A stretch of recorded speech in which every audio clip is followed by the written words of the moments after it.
परिचय। क्या हुआ जैक, तुम इतने गंभीर क्यों दिखाई दे रहे हो?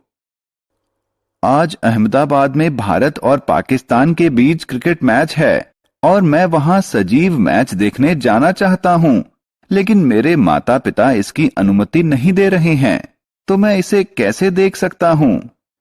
अच्छा जैक, तुम अपने घर में बैठकर इसे टीवी पर सजीव देख सकते हो। दोस्तों, हम जानते हैं कि संचार के विभिन्न साधनों टेलीविजन, समाचार पत्र और इंटरनेट ने दुनिया को छोटा बना दिया है। इसीलिए आइए हम संचार के साधनों के बारे में विस्तार से कुछ और जानकारी प्राप्त करें। आओ सीखें।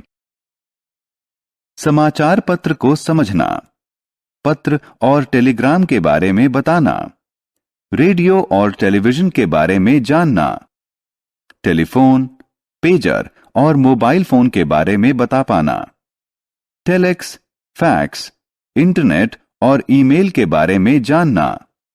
समाचार पत्र। नमस्कार दोस्तों, कैसे हैं आप? आमतौर पर हम देखते हैं कि हमारे घरों में नियमित समाचार पत्र आता है, लेकिन इसका उपयोग क्या है? वास्तव में इसके माध्यम से कागज पर छपे शब्दों और चित्रों के माध्यम से दुनिया के बारे में सूचना प्राप्त करते हैं।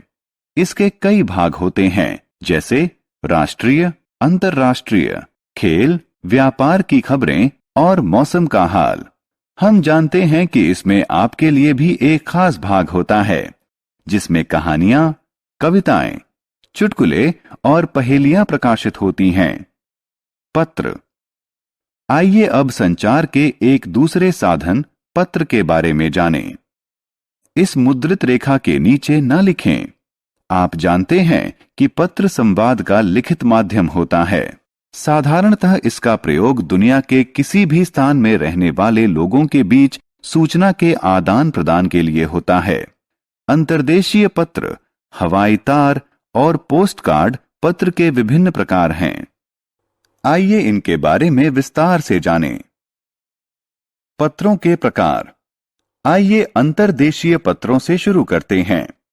अंतर्देशीय पत्र एक हल्के नीले रंग का डाक टिकट लगा कागज होता है, जिसमें संदेश लिखा जाता है और इसे एक खास तरीके से मोड़ा जाता है। आइए अब हवाई तार के बारे में जानें। हवाई तार भी एक प्रकार का अंतर्देशीय पत्र होता है, जिसे हवाई जहाज से भेजा जाता है। अन्य प्रकार के पत्रों को पोस्ट कार्ड कहते हैं। पोस्ट कार्ड एक पीले रंग के कागज पर लिखकर सूचनाओं के आदान प्रदान का माध्यम होता है। लेकिन क्या आप जानते हैं कि कुछ पत्र हमारे पास बहुत शीघ्रता से पहुंचते हैं? इन्हें टेलीग्राम कहते हैं। टेलीग्राम। टेलीग्राम भी संचार का एक साधन होता है। टेलीग्राम में संक्षिप्त संदेश होता है, जिसे किसी दूर के स्थान पर शीघ्रता से भेजा जा सकता है।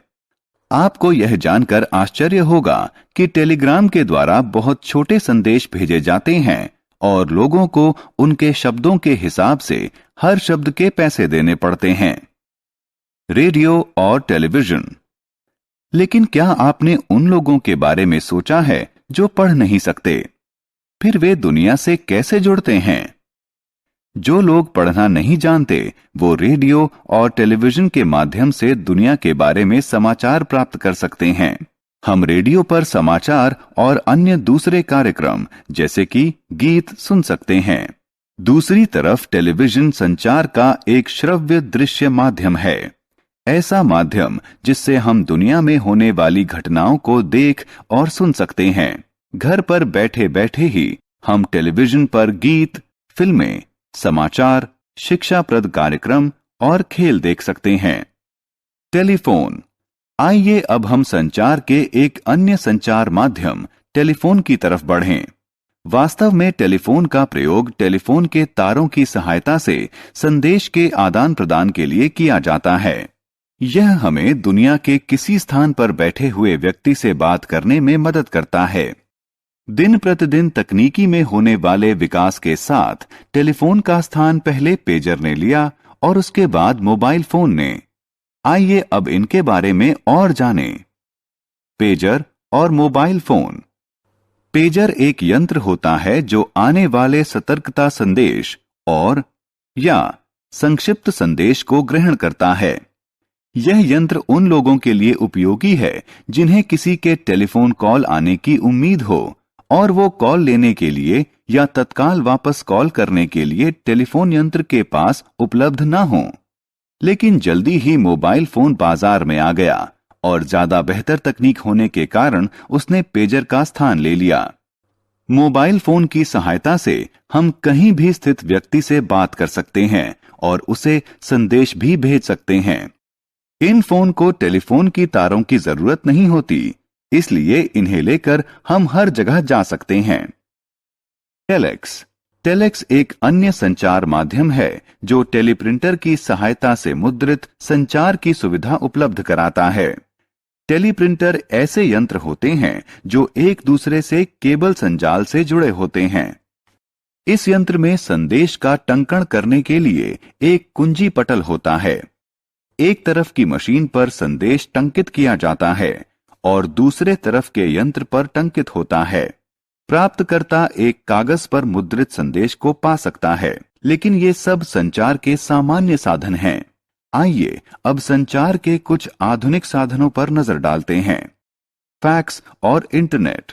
संचार का पहला आधुनिक साधन प्रतिकृति या फैक्स है। वास्तव में यह एक इलेक्ट्रॉनिक यंत्र है जो पत्र, आकृति और रेखा चित्र को हस्तलिखित या मुद्रित रूप में तत्काल भेजता है। क्या आप जानते हैं कि फैक्स मशीन कैसे काम करती है? टेलीफोन के तारों के प्रयोग से फैक्स मशीन किसी दस्तावेज की हूबहू प्रति को प्राप्तकर्ता मशीन तक भेजती है। इलेक्ट्रॉनिक मेल या पत्र, जिनका लोकप्रिय नाम ईमेल है, भी संचार का आधुनिक साधन है। यह कार्यालयों में लोकप्रिय है। यह कंप्यूटर और इंटरनेट के माध्यम से टंकित संदेश भेजने का आधुनिक या विकसित तरीका है। यह संदेश को सचमुच ही बहुत तेजी से भेजते हैं, करीब कुछ ही सेकंड के अंदर। इंटरनेट की सहायता से होने वाले वॉइस चैट और वीडियो चैट भी संचार के आधुनिक साधन हैं। हमने क्या चर्चा की? समाचार पत्र हमें कागज पर मुद्रित शब्द और चित्र के माध्यम से सूचना देता है। पत्र कलम की सहायता से कागज पर लिखा संदेश होता है। अंतर्देशीय पत्र, हवाई तार और पोस्ट कार्ड विभिन्न प्रकार के पत्र होते हैं। टेलीविजन हमें दुनिया को देखने और सुनने में सहायता करता है। टेलीफोन और मोबाइल फोन से हम दुनिया में किसी भी स्थान पर स्थित व्यक्ति से बात कर सकते हैं। टेलीफोन की तारों के माध्यम से भेजे गए टंकित या लिखित संदेश को प्रतिकृति या फैक्स कहते हैं। कंप्यूटर और इंटरनेट के माध्यम से भेजे गए टंकित संदेश को ईमेल कहते हैं।